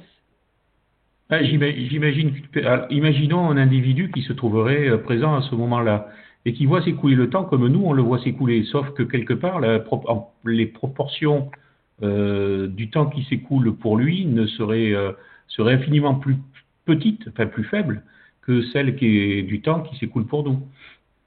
Ah oui, ça c'est c'est une situation tout à fait classique en relativité générale.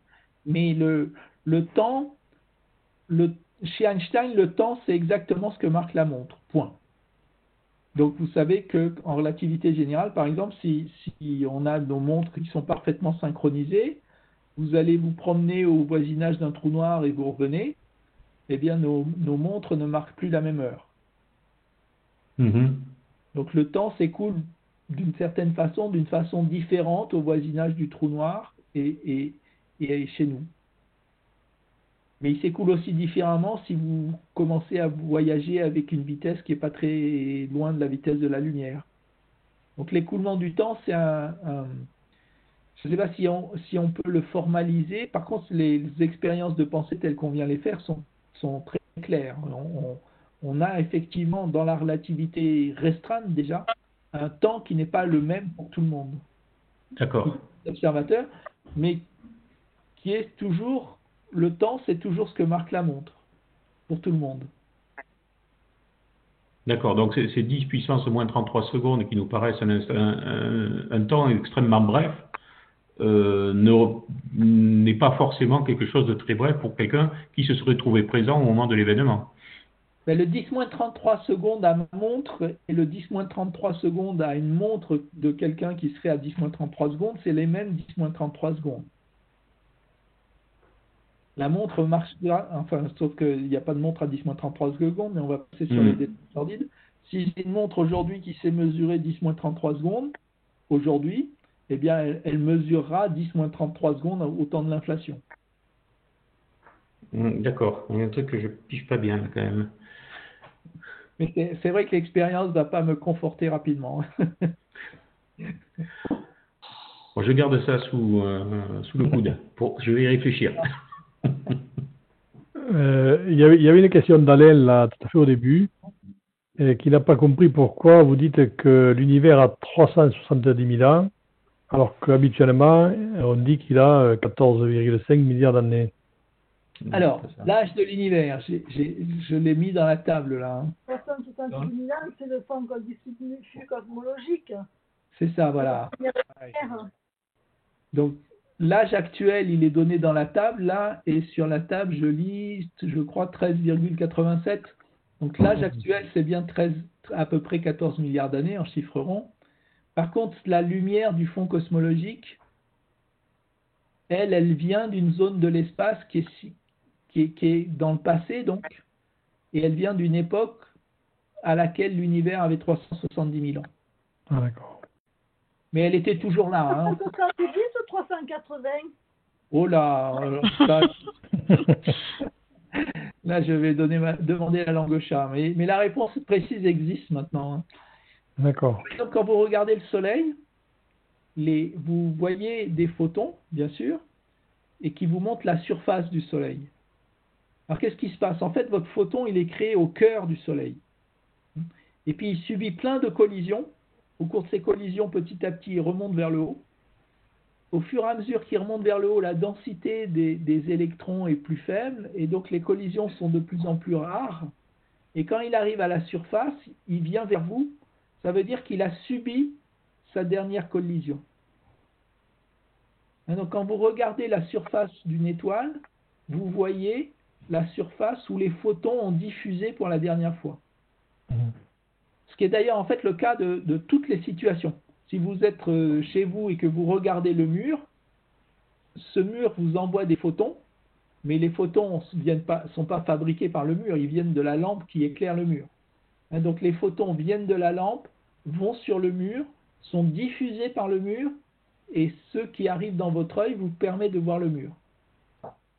En fait, quand vous regardez un paysage, quand vous regardez autour de vous, votre œil vous fait l'image du lieu où la lumière diffuse pour la dernière fois. Pour le fond cosmologique, on est exactement dans cette situation. Les photons sont là depuis le début du Big Bang. Ils n'arrêtent pas d'être en collision avec le milieu. À 370 000 ans, le milieu devient transparent, donc les photons peuvent maintenant voyager jusqu'à nous. Comment les mesurer ces 370 000 ans là? Alors, je ne crois pas qu'on puisse dire qu'on le mesure, on va dire qu'on le calcule. On sait calculer ce qui se passe dans un mélange d'hydrogène et d'hélium quand il est chaud.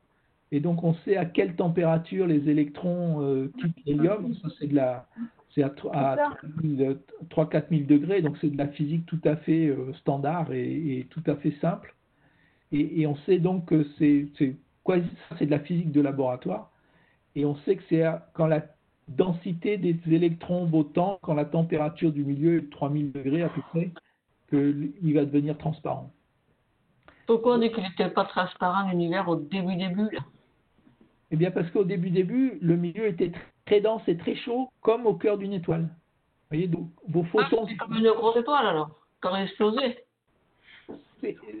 Alors le mot explosion ne m'intéresse pas ici. Ce qui m'intéresse, c'est la trajectoire des photons, c'est-à-dire qu'ils sont dans un milieu où il y a beaucoup d'électrons, donc ils n'arrêtent pas de cogner. Et quand ils arrivent à la surface de l'étoile, ils peuvent sortir, ils sont libérés. Pour les photons du fond cosmologique, c'est exactement la même situation. Le milieu est très dense, ils n'arrêtent pas de cogner dans tous les sens. Et au fur et à mesure que l'univers s'expand, la densité baisse et à un moment donné, ils sont libérés. Et c'est ce moment de libération que vous voyez. C'est quand même des photons à ce moment-là, avant que ça sorte?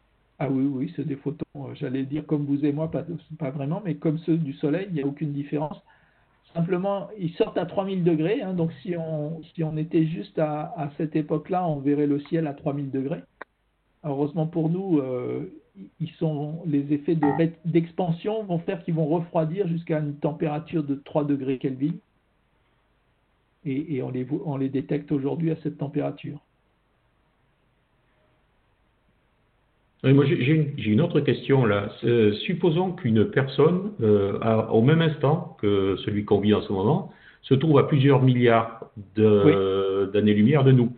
Est-ce qu'elle verra le même fond cosmologique que nous? Alors, c'est une très bonne question, ça, puisque en fait, elle voit le cercle la sphère qui est centrée sur elle. Donc, si elle n'est pas exactement centrée, si elle est suffisamment loin pour ne pas voir la même sphère que nous, eh bien, cette sphère aura les mêmes propriétés statistiques. Normalement, il devrait mesurer à peu près la même courbe théorique que je vous ai montrée. Mais par contre, l'image sera différente. Parce qu'il voit les choses d'un autre point, donc il voit une autre région de l'univers. D'accord. Il faut quand même qu'il soit à plusieurs milliards d'années de nous, mais tout à fait. Hein. Oui. Ce serait même intéressant si on avait accès à cette information, on serait vachement content, mais malheureusement, c'est pas possible. Alain, j'ai une question. Quand on parle de 13 milliards 7 d'années-lumière, c'est bien un rayon. Hein. Tu parlais de la sphère tout de suite. Alors, alors si vous m'aviez bien écouté, j'ai donné l'âge de l'univers 13,8, puis après j'ai dit naïvement ce serait 13,7 milliards d'années, mais en fait à cause des phénomènes d'expansion, c'est pas exactement ça, c'est plutôt 40 milliards d'années-lumière. Mais là on parle de distance. Oui. D'accord. Donc l'âge de l'univers, c'est 13,7 milliards d'années. Et si on veut convertir ça en distance, et il faudrait qu'on passe un peu de temps pour savoir qu'est-ce qu'on a le droit d'appeler une distance et de quoi je parle quand je parle de distance. Mais la distance intuitive, c'est plutôt 40 milliards d'années-lumière. Pardon, oui, c'est Gilbert là. Et en fait, c'est pour ça qu'on appelle ça l'âge de l'univers visible, les 13,7 milliards d'années. Parce qu'on a la notion. L'univers, l'âge de l'univers, c'est une propriété de l'univers. Donc c'est vrai.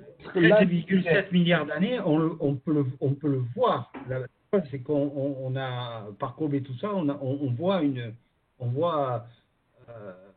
mais tout l'ensemble a été tributaire de l'expansion. Et c'est pour ça qu'on arrive à 40 et quelques milliards d'années. Ça, c'est l'âge réel de l'univers, en fait. Et 40... non, le 40 milliards d'années, c'est une distance. C'est 40 milliards d'années-lumière. L'âge, oui. c'est vraiment 13,7 milliards d'années.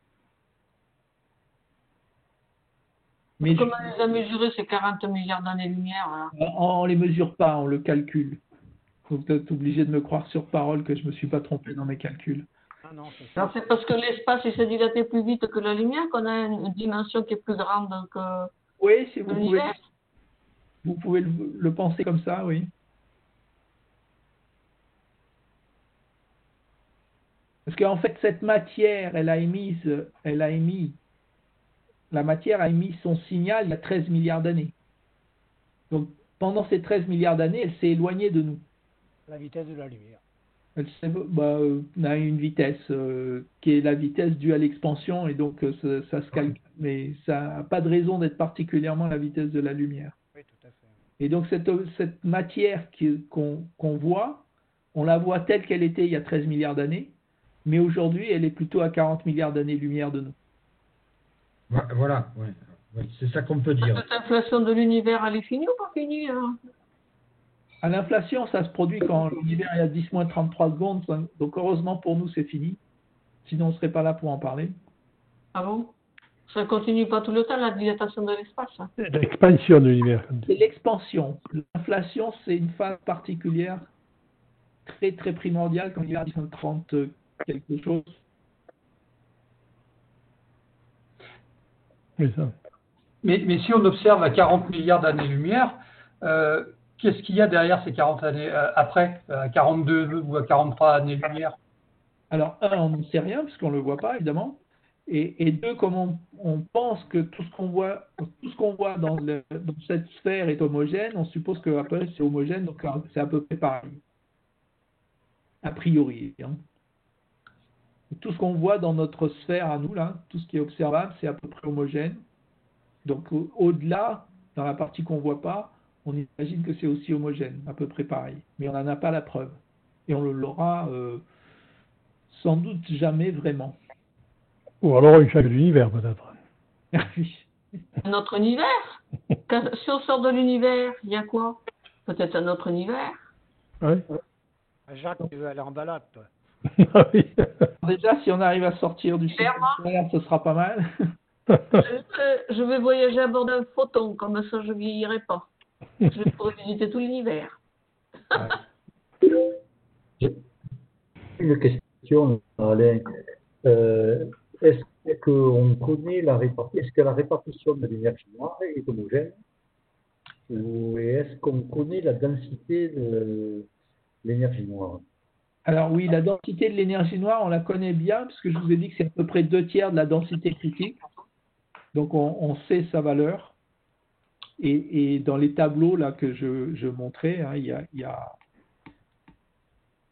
hop.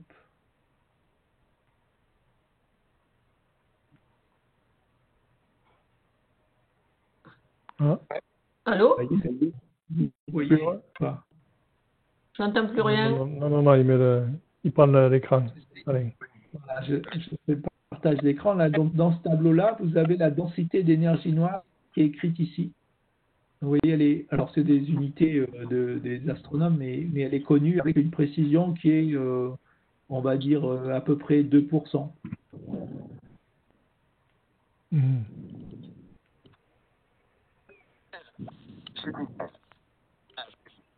Planck nous donne à peu près tous les paramètres cosmologiques avec une précision qui est de l'ordre du Planck. Ok. Sauf les caractéristiques de l'énergie noire. Il y a une question de Tatiana là, qui demande si les photons à 3 degrés Kelvin, est-ce bien ceux du Big Bang? Oui, tout à fait. Oui, oui. Ils sont là depuis le début. Mais alors, comment on sait que ce sont ceux du Big Bang, que ce ne sont pas d'autres qui auraient refroidi, enfin, créé depuis et qui auraient refroidi aussi à 3 degrés? Les photons, ils ne refroidissent pas. Ah ben si, ils étaient à 3000 au départ. Si, ils refroidissent. Ils refroidissent parce que l'univers est en expansion. Donc il se dilue. On est dans un... Pardon? C'est l'univers qui refroidit, ce ne sont pas les photons. Les photons, Oui, mais les photons, ils sont liés à la température de l'univers. Vous vous rappelez que les fréquences changent à cause de l'effet Doppler. Donc la fréquence d'un photon change, donc ça veut dire que son énergie change. Donc si l'énergie change, la température change. Ouais, c'est bien compliqué. Oui, vous avez parlé d'énergie et de donc un température. photon pourrait avoir une température plus élevée et devenir invisible. Alors, un photon individuellement, on ne parlera pas de température. C'est plutôt son énergie qui est caractéristique. Donc, si vous changez la fréquence d'un photon, il change de couleur, on va dire. Donc, si vous avez un photon visible qui perd de l'énergie ou que vous voyez avec une énergie plus faible, il va passer dans le rouge puis l'infrarouge. Au contraire, si vous le voyez avec une énergie plus grande, il va passer du visible au violet, ultraviolet, et puis éventuellement rayon X, puis encore rayon gamma. Ouais, d'accord.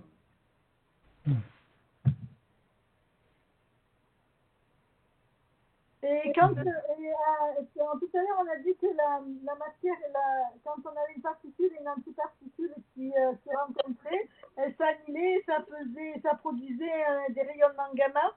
Oui. Et ces rayonnements gamma, il y a différents niveaux d'énergie dans les rayonnements gamma. Tout à fait. Il y a toute une gamme d'énergie, comme la lumière visible. Il y a pas de. Et on ne pourrait pas arriver à un niveau d'énergie qui serait invisible et qui constituerait notre énergie noire. Non, c'est pas l'énergie noire ne peut pas être sous forme de photon. Et les rayons gamma, on les voit pas à l'œil, mais on les voit avec des détecteurs appropriés. Donc les rayons, quand on dit que c'est des rayons invisibles, ils sont invisibles par l'œil, mais avec les détecteurs appropriés, vous les voyez. Mais on les voit parce qu'on sait les mesurer, mais si on a différents niveaux d'énergie dans les rayons gamma, on n'aurait pas un niveau d'énergie qu'on ne pourrait pas mesurer, mais qui pourrait être celle de l'énergie noire. L'énergie noire, ça ne peut pas être des photons. Les photons ont une pression positive, donc ils ne peuvent pas faire la gravitation répulsive parce qu'on a besoin d'une pression négative. Une pression négative, c'est comme la pression radiative dans les étoiles? Non, je ne sais pas ce que c'est une pression négative, donc on n'a pas le droit de me poser la question. C'est quoi une pression positive? C'est une pression qui écrase ou qui dilate? Voilà, la pression positive, c'est ce qu'il y a dans un ballon, par exemple. Ça pousse les parois. Donc, ça pousse les parois vers l'extérieur, c'est une pression positive. Une pression négative, ça veut dire que le ballon aurait tendance à s'effondrer sur lui-même tout seul. Un peu comme un trou noir. Si on fait de la plongée sous-marine et qu'on plonge dans la fosse des Mariannes, l'eau nous appuie dessus et nous écrase. Cette pression-là est négative ou positive? Positive. Et dans un trou noir? Alors, dans un trou noir, je ne sais pas si on peut faire l'analogie, la matière qui rentre dans un trou noir, il lui arrive des tas de choses, mais je pense que sa pression va être positive aussi. Quand vous avez un corps qui essaye de s'effondrer, par exemple, ce qui fait la différence entre un trou noir et une étoile à neutrons, c'est justement que dans l'étoile à neutrons, il y a des forces de pression qui empêchent l'effondrement. Et le trou noir, c'est justement quand les forces de pression sont tellement fortes que rien ne résiste à l'effondrement. Moi, j'ai une petite question là, concernant les particules et antiparticules dont vous parliez au début de l'exposé. Vous aviez dit qu'il y avait une subtile différence, mais est-ce qu'on a une idée précise de la subtile différence? Bon, alors pour le cas des particules qui ont été découvertes, bon, la mesure, hein, c'est l'origine du prix Nobel, c'est qu'on a pu montrer qu'il y avait une différence entre les deux. En termes de pourcentage, je ne saurais pas vous répondre si c'est ça qui vous intéresse. Je ne sais pas de combien ils sont différents. Pour la symétrie matière-antimatière, on a besoin d'une différence qui est de l'ordre de 1 milliardième. Parce qu'il y a on imagine que dans l'histoire de l'univers, il y avait à peu près 1 milliard de protons contre 1 milliard d'antiprotons. Ils se sont tous annihilés et il est resté, entre guillemets, un proton, à cause de la symétrie. Ah, mais c'est pas une différence entre deux particules, c'est une différence sur l'ensemble des particules. Alors, la symétrie vient d'une particule, enfin, dans l'hypothèse de Sakharov, c'est de dire que l'asymétrie qu'il y a aujourd'hui vient d'une asymétrie sur une particule qu'on n'a pas encore détectée en laboratoire. Après, cette particule était présente partout dans l'univers en grand nombre, et elle a produit cette petite différence qu'on observe aujourd'hui. D'accord.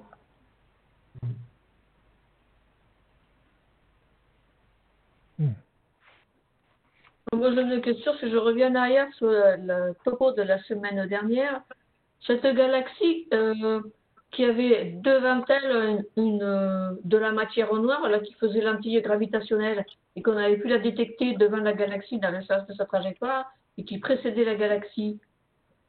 Oui. Je voudrais savoir si le vide c'est un peu un éther plutôt que carrément du néant. Est-ce que ce ne serait pas une sorte de vague d'étrave de la galaxie, comme un bateau fait une vague d'étrave devant lui, et puis que ça ferait quelque chose de bizarre et que ça ferait l'antille gravitationnelle? Alors, a priori, l'énergie noire est pas quelque chose qui va produire des effets à petite échelle. Comme elle se repousse, elle a tendance à rester parfaitement lisse et parfaitement homogène. Parce que s'il y a un endroit où il y en avait un peu plus, elle se repousse elle-même, donc elle va s'égaliser rapidement. Non, mais là, je parle de la matière noire qui circulait devant une galaxie.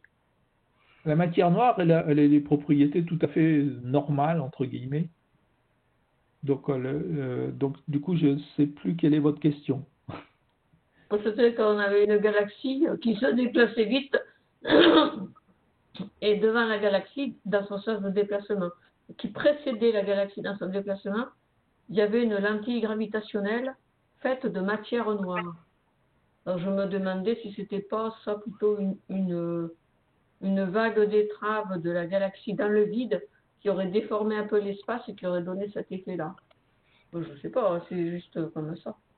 Non, parce qu'en général, les masses dont on a besoin pour ces effets de lentilles sont des masses qui sont plus grandes que les masses des galaxies.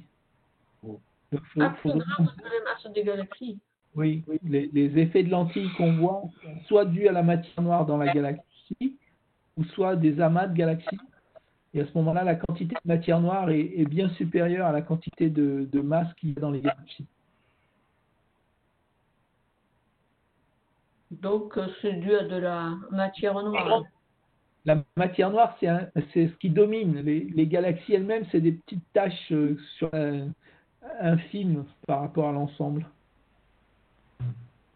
Il y a beaucoup de matière noire et très peu de matière qu'on voit sous forme d'étoiles. C'est quelque chose, on peut passer à travers cette matière noire. Tout à fait. Et si on ne se trompe pas, en ce moment, vous êtes traversé par un fluide de matière noire en permanence.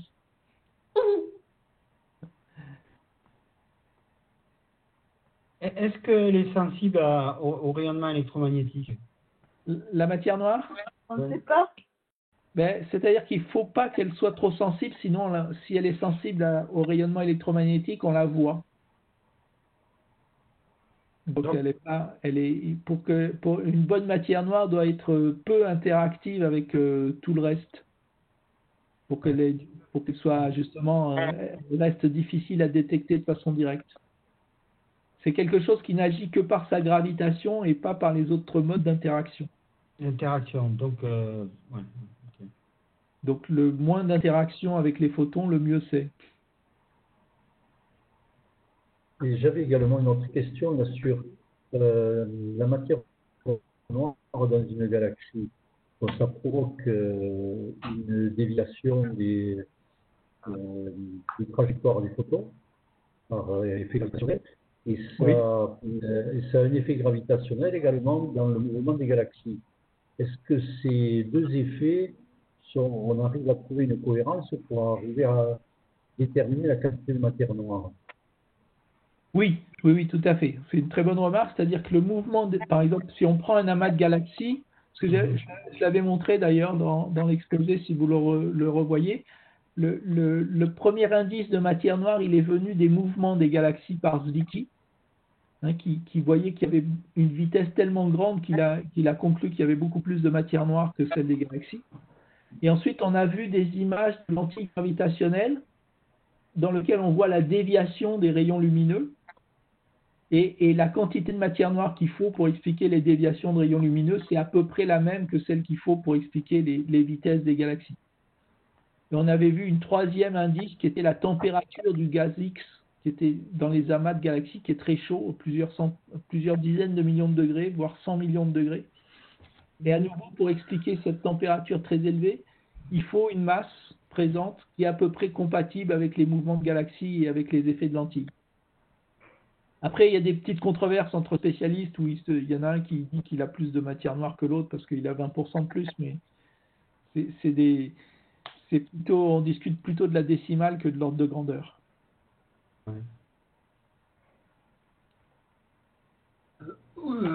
J'ai une question là, surtout sur la science elle-même. Aujourd'hui, toute la relativité, la théorie d'Einstein, etc., on voit qu'elle va très loin dans l'explication de l'univers et tout ça. Aujourd'hui, est-ce qu'il y a des scientifiques qui travaillent sur d'autres théories qui sont absolument pas dans la lignée de la relativité, quoi, pour expliquer les lois de l'univers? Ou est-ce que tous les physiciens travaillent avec ces modèles mathématiques, ces modèles de représentation? Alors, déjà, pour expliquer l'accélération de l'expansion, une des possibilités que j'ai évoquées dans mes derniers transparents, là, c'est vraiment d'avoir des théories alternatives à la relativité générale pour les grandes échelles. Ah, d'accord. De revoir, j'ai appelé ça la révision de la relativité générale avec un point d'interrogation. Et là, c'est exactement cette démarche qui consiste à dire on va chercher une autre théorie de la gravitation que la relativité générale. C'est très difficile parce qu'il faut quand même préserver tous les succès de la relativité générale. Oui. Donc là, on sent que déjà ça va faire mal. Mais les gens sont très bons et donc ils y arrivent très bien. Et ils y arrivent très bien, je vais vous donner un peu la recette. En fait, il y a ce qu'on appelle des mécanismes d'écrantage. C'est-à-dire que votre théorie peut faire un peu n'importe quoi aux très grandes échelles de l'univers. Quand vous retombez sur les échelles comme le système solaire ou les systèmes de pulsars binaires, vous retombez gratuitement sur la relativité générale. Donc vous voyez, vous êtes assez préservé des soucis avec la police parce que sur les échelles petites, là où la relativité générale a été extrêmement bien testée, votre théorie, même si elle est très bizarre à grande échelle, redonne automatiquement la relativité générale à petite échelle. Après, il y a des gens qui vont vers des visions, il y a une autre direction qui est plus fondamentale, je dirais, c'est que vous avez sûrement entendu parler de la mécanique quantique, et la mécanique quantique travaille avec beaucoup de succès sur les expériences sur les atomes, sur les particules, et dans sa construction, elle est profondément différente de la façon dont est construite la relativité générale. Et donc il y a tout un pan de recherche en physique théorique pour essayer d'avoir des théories qui soient capables d'être quantiques, quand on parle de mécanique quantique, et qui soient capables de faire la gravitation. Et ça, c'est vraiment un des choses qui est un blocage total de la physique moderne, en partie parce qu'on n'a pas d'observable. On n'a pas de toute façon de test observationnel pour des théories qui essayent d'englober à la fois la relativité générale et la mécanique quantique. Donc ces deux théories vivent très bien chacune dans leur trou. Quand on essaye de les marier, c'est terriblement compliqué. Et ceux qui y arrivent ou pensent y arriver, ils n'ont pas de nouvelles prévisions pour vérifier leur théorie. Donc c'est très difficile. Mais par exemple, si vous avez entendu quelqu'un dont on parle souvent, c'est Carlo Rovelli à Marseille, qui est dans une vision très alternative qui s'appelle la théorie quantique des cordes. Donc il fait de la... Non, pas des cordes, la théorie de gravitation à boucle, qui sont une construction complètement différente de tout ce qui a été fait précédemment et qui essaye de retrouver d'un côté la mécanique quantique et de l'autre la relativité générale. Balèze. Oui. Voilà un sujet pour un troisième volet de cosmologie. Ah ben, vous pouvez demander à Carlo Rovelli parce que moi je ne suis pas compétent. Il y a Pierre qui veut nous proposer quelque chose, Pierre Quadou, là, mais Oui. sur la mécanique quantique. Non, mais j'aurais voulu poser une question concernant l'énergie noire. L'énergie noire donc provoque une accélération de l'expansion de l'univers. Est-ce qu'on pourrait, je dirais, dans un avenir lointain, arriver à une telle vitesse d'expansion qu'on retrouverait une phase d'inflation à nouveau, avec peut-être un changement de phase de l'univers? Alors, en fait, l'accélération de l'expansion actuelle, c'est exactement la même physique que la phase d'inflation. C'est juste l'ampleur du phénomène qui est complètement différente, parce qu'on est à des temps de l'histoire de l'univers très différents, donc les amplitudes des choses sont très différentes, mais la nature du phénomène est rigoureusement la même. Et donc, il y a une possibilité aussi que la phase d'accélération actuelle s'arrête, comme s'est arrêtée l'inflation. Ah oui, d'accord. Peut-être l'angle, oui, d'accord. Et je voulais vous C'est arrêter l'inflation? L'inflation doit s'arrêter parce que c'est une accélération permanente de l'expansion qui est dramatique, et donc avec des temps caractéristiques qui sont 10-33 secondes. Donc on peut pas vivre, enfin il peut pas y avoir d'être humain vivant dans un environnement qui change tous les 10-33 secondes. Et je voulais poser une question.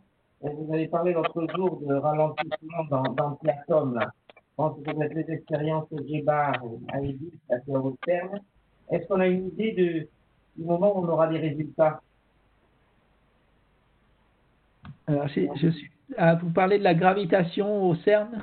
Oui, les expériences sur la gravitation pour savoir si les antiatomes réagissent de la même manière que les atomes à la gravité. Ouais. Et je crois qu'ils sont à peu près en état d'annoncer des résultats. Alors, ça ne veut pas dire dans les semaines qui viennent, mais c'est vraiment je dirais au doigt mouillé, je dirais 1 an ou 2. Ils sont vraiment dans une phase où ils ont des résultats, peut-être un peu avant, mais genre les scientifiques sont comme tout le monde, hein, quand ils ont des choses intéressantes, ils l'annoncent pas à l'avance, donc il va falloir attendre. On prenne la précaution. Oui, normalement. Les scientifiques s'expriment avec précaution. J'en profite pour vous remercier parce que c'est très intéressant. C'était très très intéressant. Absolument. Merci.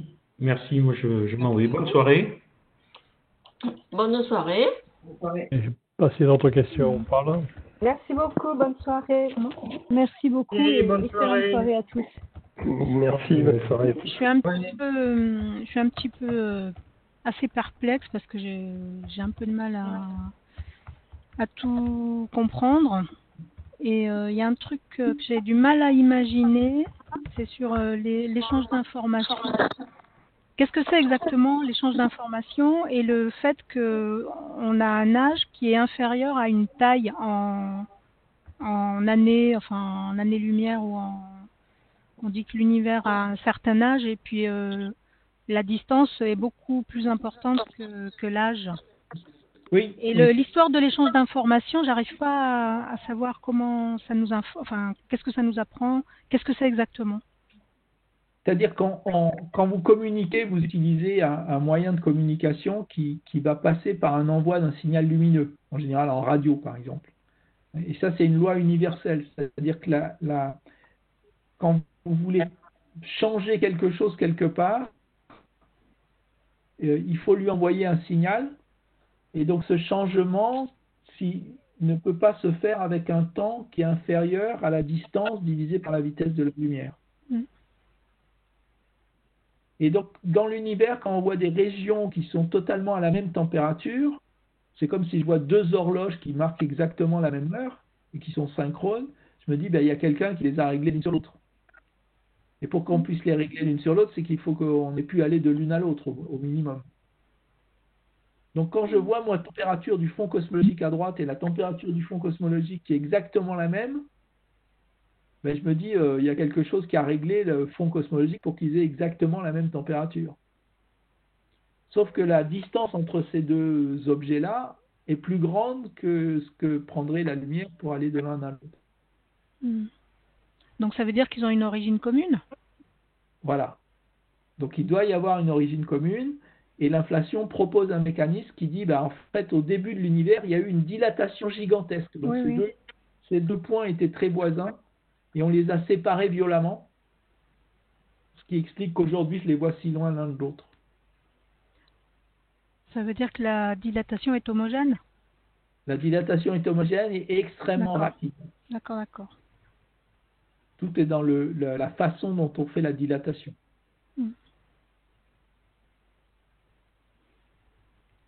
Et alors, ça veut dire qu'il y a dans deux points du fond cosmologique, et si un jour ils ont été ensemble, il y a des photons intriqués entre les deux. Oui, tout à fait. C'est même un des sujets d'articles de savoir comment ces fluctuations qui sont en fait des objets quantiques sont désintriquées au cours de l'expansion, et si tout ça est bien cohérent avec la mécanique quantique. Il y a des travaux assez pointus sur cette question. Entre ces particules intriquées, moi j'ai du mal à comprendre. L'information se téléporte alors? Non, l'information ne se téléporte pas. L'information, c'est quelque chose qui se transmet et qui peut se transmettre à la vitesse maximum de la vitesse de la lumière. Et j'ai une question sur la dilatation, l'inflation qu'il y a eu au début qui s'est faite sur un temps très court.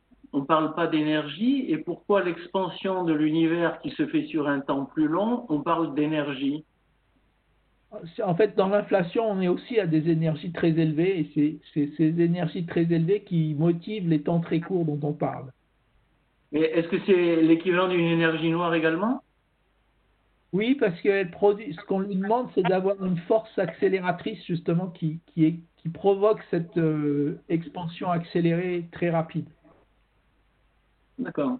C'est vraiment l'analogue complet. En fait, historiquement, les gens ont fait des modèles d'inflation, et quand ils ont découvert l'accélération ces dernières années, ils ont repris les modèles d'inflation en les adaptant pour faire des modèles d'énergie noire.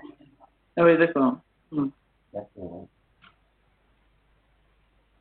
Et on connaît la masse de l'énergie noire? On ne connaît pas sa masse, parce qu'une masse, c'est la masse d'un objet, mais on connaît sa densité, c'est-à-dire la densité numérique en grammes par centimètre cube, qui était dans le paramètre que j'ai montré dans le tableau. Vous connaissez la densité d'énergie noire? Il n'y a qu'à multiplier par le volume. Ça, c'est l'oméga des univologistes. Je vous dis on n'a pas de volume de quoi.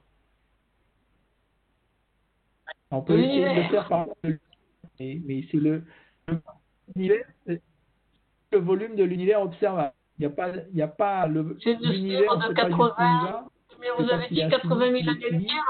Donc il n'y a pas une masse totale. Une sphère avec un diamètre de 80 Oui, 000 80 milliards d'années-lumière. Ouais. 80 milliards d'années-lumière, on fait le volume de la sphère. On peut s'amuser. Tout à fait, on peut faire ça. Et la masse de l'univers, ça va.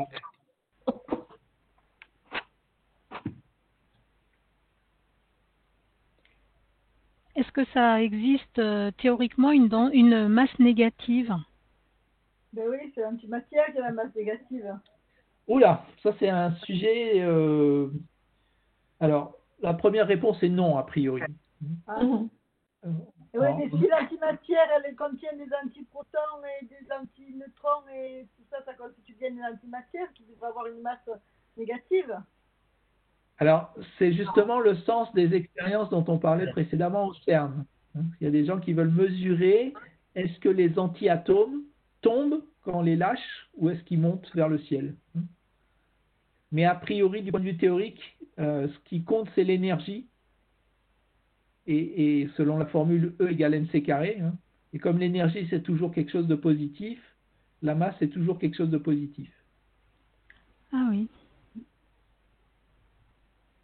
Donc c'est pas exactement une image, enfin l'antimatière, c'est pas exactement comme comment dire, une image dans un miroir. Que c'est inversé, mais c'est tout. Ah, oui, voilà, si vous confondez la droite et la gauche, vous confondez pas le haut et le bas quand même. C'est un peu ça là. C'est les électriques qui sont opposées les unes aux autres. Oui, ils ont tout de différent, mais la masse est la même. D'accord. Positive des deux côtés. Alors ça c'est la réponse classique. Après, il y a des gens qui essayent de voir si on pourrait avoir des masses négatives. En France, il y a quelqu'un qui est fanatique de ça, qui s'appelle Gabriel Chardin, donc qui essaye de voir s'il y avait des masses négatives, qu'est-ce que ça changerait. Mais les progrès sont difficiles là-dedans. Alors lui est très convaincu.